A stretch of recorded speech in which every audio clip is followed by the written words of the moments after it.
ایک شخص نے غلام خریدا تو غلام نے اپنے مالک کے سامنے 3 شرطیں رکھیں۔ پہلی یہ کہ جب نماز کا وقت آئے تو آپ مجھے نہ روکیں۔ دوسری یہ کہ آپ صرف دن میں مجھ سے خدمت لے سکیں گے، رات میں نہیں۔ تیسری یہ کہ میرے رہنے کے لیے کوئی ایسا کمرہ عنایت کر دو جو میرا پسندیدہ ہو اور دوسرے شخص کو اس میں آنے کی اجازت نہ ہو۔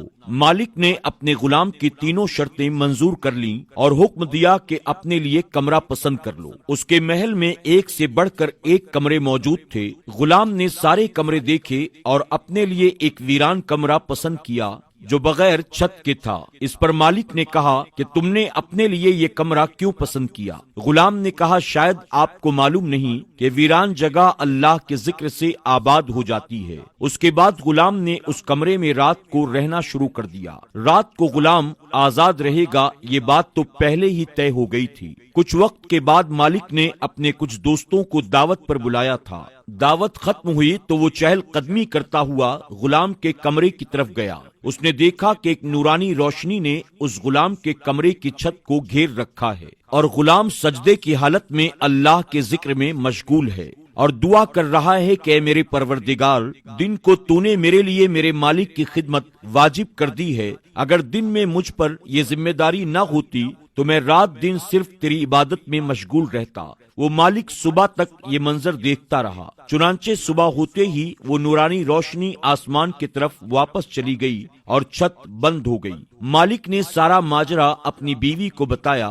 دوسری رات مالک اور اس کی بیوی دونوں یہ منظر دیکھنے کے لیے گئے اور وہی سب کچھ آج پھر دیکھا۔ صبح مالک نے غلام کو بلایا اور کہا تو اللہ کے واسطے آزاد ہے، جا تاکہ اپنی خواہشات کے مطابق دن رات تو اللہ کی عبادت میں مشغول رہ سکے، اور ساتھ ہی ان کرامات کا ذکر کیا جو رات کو وہ دیکھ چکے تھے۔ اتنا سنتے ہی غلام نے ہاتھ اٹھا کر اللہ کی بارگاہ میں دعا کی، یا اللہ، میں نے دعا کی تھی کہ میرا پردہ کسی کے سامنے مت کھولنا، پر آج جب میرا راز ظاہر ہو گیا ہے تو مجھے تو اپنے پاس بلا لے۔ اور اسی حالت میں اس کی روح پرواز کر گئی اور اللہ نے اس کی مغفرت فرما دی۔ سبحان اللہ۔